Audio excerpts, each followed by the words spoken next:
Joe Callero, good to see you, buddy. Hey, great to be seen here in the springtime. Actually got done with our recruiting and now just What are we doing talking? What are we doing talking to you in summertime? You look like you got a nice tan. Have you been on vacation? No. I had this little shoulder surgery, and so part of my rehab is, kind of getting in the hot tub and doing some exercises, and that includes getting a little bit of sunshine in the afternoon. That's good. A Sunday afternoon, I put about 45 minutes there stretching this bad shoulder out and getting my rehab going and catching a little sun.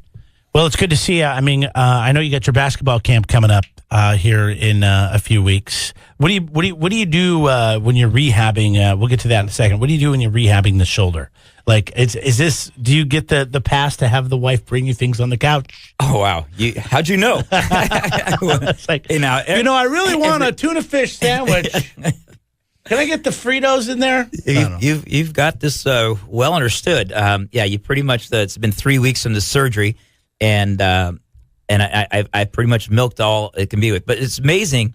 She really loves me right now because anybody's ever had shoulder surgery has to understand one of the things is that you need to sleep in a recliner on your back because you can't really lay down face because your shoulder has to be kind of in this sling trap position. You're laying on your back. Well, it's almost impossible to do that in a regular bed. So it's just much more comfortable sleeping in the recliner. So I've been kicked out of the bedroom for 3 weeks. Are you a stomach sleeper? I'm a stomach sleeper. Okay. Yeah. So that's an issue. It's a terrible deal, really. But as far as health issues in life, this is a great one to have because every day it gets about 2% better.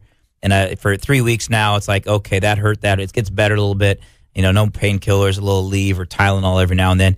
But heck, my wife loves me now because I'm not in the bedroom anymore. I'm out on the couch sleeping, and she. I can tell it's still like bugging you a little because you're kind of. Yeah, I'm supposed to have a sling on about 2/3 the time now, and I like to take it off just so you don't get this thing called a frozen shoulder. Yeah, which is, I guess it just locks up on you. So you got to try and do that and get back some ice and therapy and that stuff. So hey, but we got camp next week, so I'll rally up. These little kids will be at camp, and we'll do a little day camp. How do you conduct the camp with one arm, essentially? Hire well. You never heard of this word? We call it delegate. Okay, I got a couple great assistant coaches, and then we got great Cal Poly basketball players that are working camp, and those kids will be bombing around. I think we have 50 or 60 kids in camp right now. How many staff members do you have when you put this on? Oh, we'll have 4 or 5 at least. And so the ratio is always, we try to have a great basketball camp, you want to have about 10 or 12 kids, a coach for every 10 or 12 kids. And you think about that. A school teacher's got to try to run a whole class and teach math, English, or science with 30 kids.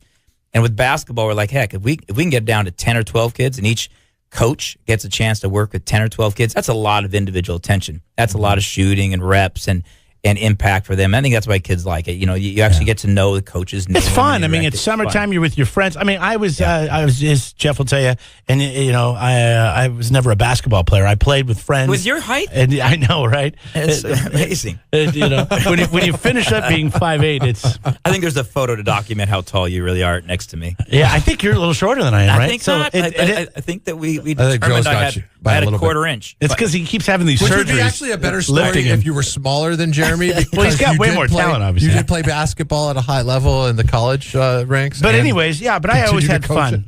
I always had fun going to these summer camps with my friends, and all kids are welcome, and all kids are welcome, right? Okay. It's actually boys and girls too, and we have all kids, especially the short ones. We like the short guys even better. We believe in short kids around here. Okay, you were a short player, so I mean, it's tough being a short guy because I swear everything you do when it's in sports, when you're playing with guys that are bigger than you and you're taller than you, you just have to play twice as hard. You always have to play twice as hard to be able to be seen, to be able to do anything. Hence my shoulder surgery. I abused myself. I was the kind of guy that tried to fight for every one of those balls and knock people down, and I dislocated my shoulder a number of times and the rotator cuff and those type of things. But that's what it is. And you look at, I don't care what sport it is, but you have to have a little chip on your shoulder. Right. To compete. Let those big guys know that, okay, if they're going to come in and try to take the ball from you, they're going to get an elbow. We're like those little chihuahuas locked in the car. They're barking so much. They're really fighting. Yeah. They're at that door. You ring the doorbell and you hear, yeah. You're like, come on, man. You're not. You're 6 inches tall, but they still believe they're pretty tough. And it's got to be that way in sports. It was about 20 years ago that Jeff and I played basketball. I think we just were messing around. And it was like, that was it. He would never play basketball with me again. Because he's a wrestler guy. And I was like, hey, you want to shoot some hoops? He's like, yeah, sure. That's cool. Well, wait a minute, fellas. You guys are getting old. You forget about 4 or 5 years ago, you came to Mott. Yeah, I know. We played a little basketball there. Well, we were together then. This was when we played against each other. Okay. And he's like getting up in my face and everything and like face guarding me. He's like, come on, go. I'm like, dude, give me some space to dribble here.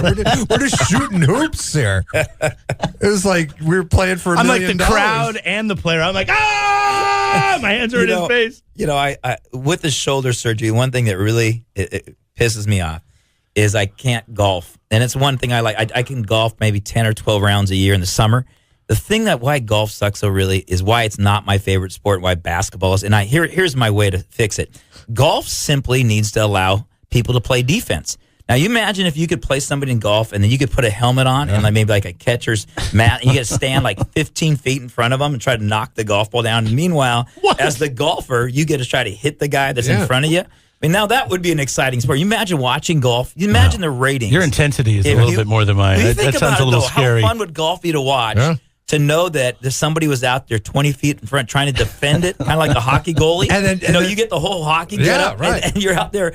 And I've been thinking about this for years, as you can tell. I'm a little demented when it comes to all sports should have some ability to defend. Every sport has a defensive player. Yeah. Right. But golf, where is it? They stand behind them, and they don't talk. They don't do anything. They're polite to each other. That's not a real sport. You watch the Stanley Cup Finals, Ovechkin, he fakes the shot, and then he makes the shot. Like you do in basketball. Absolutely. You fake a shot. So then as a golfer with a club in your hand, you're going to act like you're going to hit one way, but then you got to come around and hit the other way. Like the pump swing instead of the pump throw? Exactly. Yeah. And think about it. I guarantee you have kids coming from all over the place to play golf if they knew they could try to hit somebody with that golf ball, and then vice versa. If I'm a defender and I got to sit there and try to knock it down and play goalie on the golf course, great fun. When we come back. We put up a link, by the way, for the youth basketball camps. It's over on our Facebook page. Next Monday. KZOZ.com.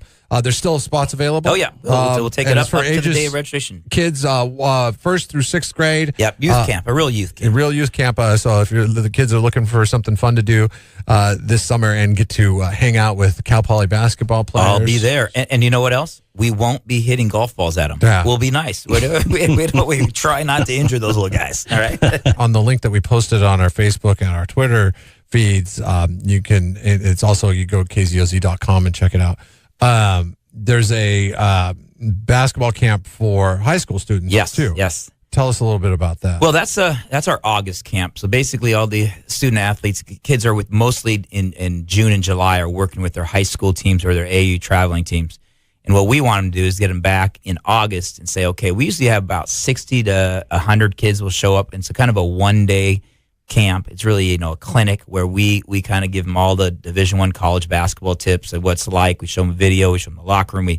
How do we do scouting reports, the weight room, nutrition. That's cool. Kind of a full exposure of what it's like. What kind of commitment level is going to take to be a college basketball player.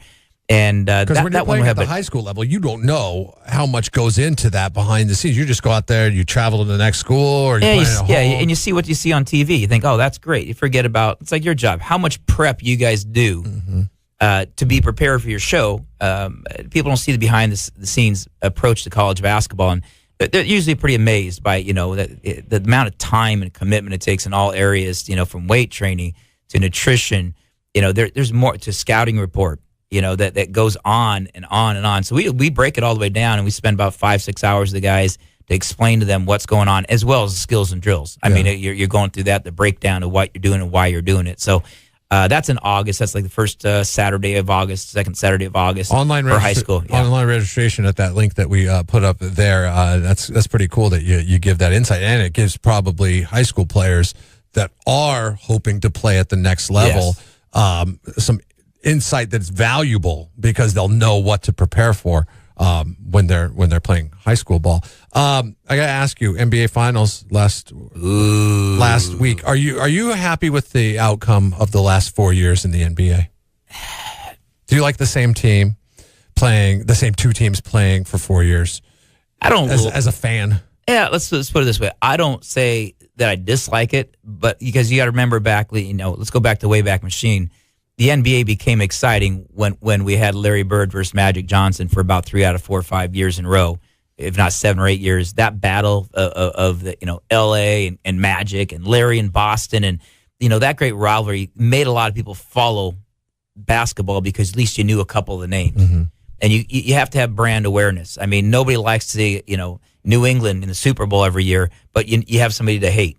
Yeah. And that's kind of the deal, I think, with the whole LeBron and Golden State Warriors now. Everybody's like, okay, I can't stand the Warriors because they, KD went to Golden State and just joined a super team. Yet everybody else, I can't stand LeBron because of the decision and he's not the greatest player. MJ's the greatest. Well, if we're talking about it, it's good for it. Yeah. It's P.T. Barnum right there. So the NBA's got a lot of people talking about what's going to happen, and we've got the same teams in it. So it's pretty good for the sport when you actually have brand awareness. And so I'm not. Even if the finals are boring, I mean, they're just boring. The only exciting game was game 1, and that was because, was it Thompson? Who held the ball and did throw J.R. or put it back up? J.R. Ryder. Yeah. Got the rebound and ran around. What was his last name? Ryder? Yeah. Oh, see, it's forgettable. But anyway, to me, that was the most exciting part of the series. It was J.R. Smith. Yeah, that's right. J.R. Ryder's another J.R. Yeah, it was Smith. Yeah, so anyways.